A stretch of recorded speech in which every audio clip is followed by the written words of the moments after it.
All right. Like I said, I figured I would go into sort of Paladin specific content because that's kind of where I'm going to be leaning into hard as a Paladin main, and get right into just Paladin versus some other classes in duels and kind of how they're played out.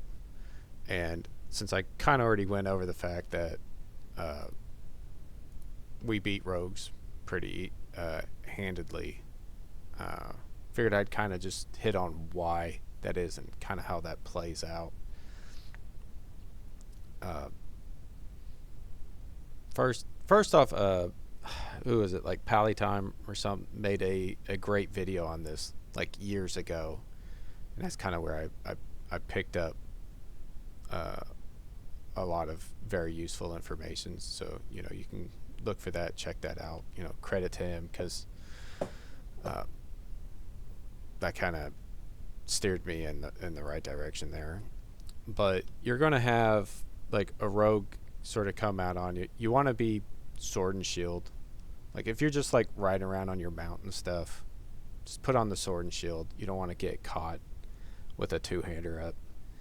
And if he opens on you, uh, one, that's kind of already the mistake because you do win. So you're kind of either you're in two spots there, that either this rogue just doesn't know what he's doing and you just let him sort of make a mistake and you just kind of take the free win. He's kind of messing around and he maybe sees your sword and shield and he thinks you're like holy or something and he's not too worried about it. Um, or he is a really good rogue and he's used to killing paladins who don't know what they're doing because he does know what he's doing. So what does he do? He opens up on you, goes through his stun rotations and into a blind, right?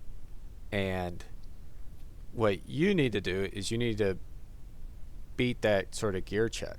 The rogue's looking at it, and if he's doing like more than 50% of your life in this sort of opener, like you just failed that gear check, and he's going to kill you.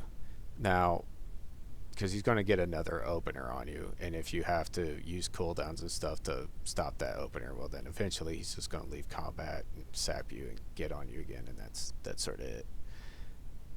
If you are like if you're decently geared and you're keeping pace, generally speaking, the rogue only deals about a third of your life in that opening, and he takes the blind into a reset to do it again. And this is where like playing a dwarf really kind of comes up to. Like I played a human in classic, but you know should have rolled dwarf, and I'm rolling dwarf here. That you can stone form a blind and try to turn the pressure on him and try to make him kind of mess up. Uh, you just gotta let it play out. You gotta let him go for the blind. You gotta let him reopen on you, and you trinket the second uh, finishing move stun, and sort of start to go toe to toe with them. And good rogues will evasion, and they'll just fight you and sort of try to kite you around, force you to blessing of freedom yourself to kind of keep pace as they're moving in and out. Um, and what you can do in this instance, like if you are a Shakadin or you're holy wreck and you have like good int and some plus healing and stuff, you can go for just spamming flash heals. And if the rogue kicks you, it doesn't matter because you're you went through like 1.5 of his openings. Like I said, hopefully like you're only taking about a third of your life in the first one. You're taking about 50% or so in the second one before you have to trinket it.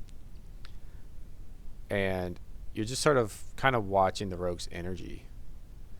And if he's low on energy, you just go for the heal. And if he kicks you once his energy's full, it's fine, because the flash heal versus the damage he would have dealt with that energy is close enough that you're kind of outlasting him. You're kind of starting to grind here. The idea is you don't bubble until as late as possible.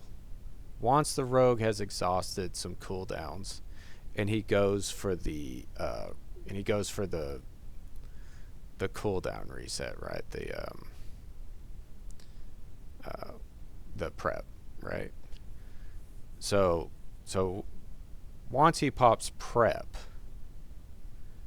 and like blinds you again, which is really kind of easy to force out if you're a dwarf and you trinketed the first blind, or you can't, or not trinket, but stone formed it, and then you can stone form the second blind. Then you're in a spot now where you've traded bubble for multiple cooldowns, and he just doesn't have enough left to kill you. It's just a lesson in patience. Just being calm. If he leaves and he tries to reset the fight, you pop off a hill and you start to drink, and you say like, oh, okay, if you didn't force a bubble, I don't care. You can do whatever you want. And sometimes you'll get these rogues that want to just mess with you for a while, and they'll keep trying this stuff, and they'll go like, man, why is this guy just not caring that I'm doing this stuff? Why isn't he, going for crazy stuns, trying to burst and stuff? And there are times where you do want to take your damage, but like if you're Shockedin, like you can just shock him or just shock yourself for the heal. You can divine favor the heal on yourself or some damage and judge him. But you just gotta like put up light and just start beating on him, and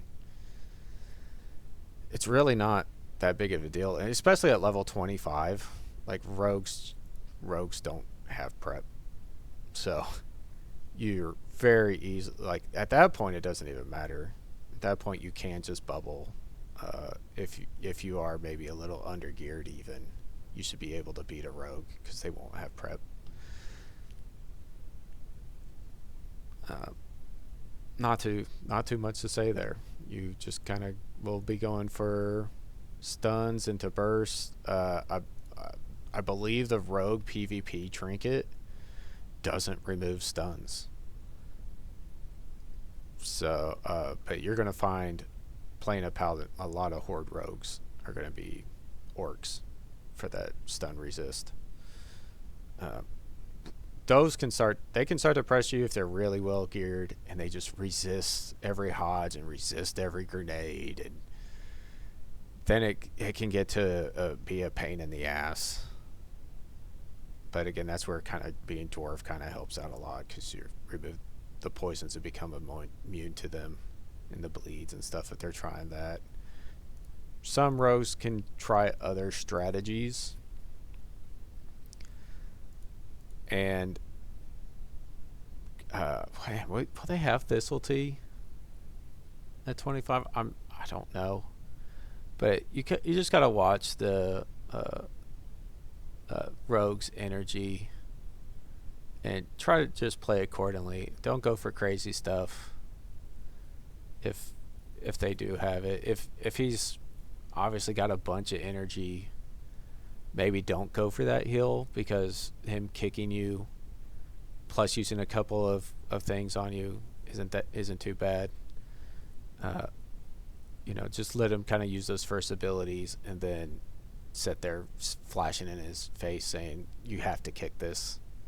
You have to do something here," and just make him do all kinds of stuff. But rogues early on, they just don't have like a terrible lot in their kits. Let's just see what we can get to at level 25.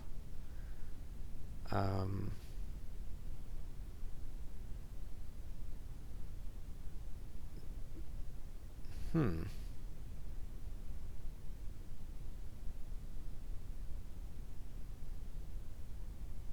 Yeah, I'm not really seeing anything. Just a rank 1 exposed armor.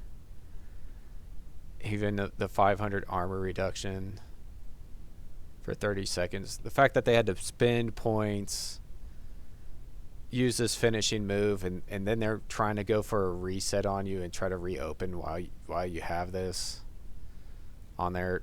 The 400 armor reduction isn't going to be enough, I don't think. Like, I don't know what other ways that they could have to try to get on you here. They could try the armor reduction. They could try the bleed route. Neither one's very good, and you'll often just sort of win by default. What a rogue really needs is just to be overgeared. They need the gear advantage. They need to be able to do 50+% of your life per opening, and just leave you no other options than bubbling and running and going for big burst procs. If you later on, in the game, when we have reckoning, you can do crazy stuff of just, you can go for the stun into just killing him. Like you'll stun, hit him 5 times, plus Judge, plus Crusader Strike, plus Divine Storm, plus Exorcism, plus Hammer of Wrath. Like he's dead, right? If he can't get out of the stun, if they don't take the potions that make you immune to stun stuff, they basically just forfeit the fight. So, but that's rogues. We'll get into the other classes next.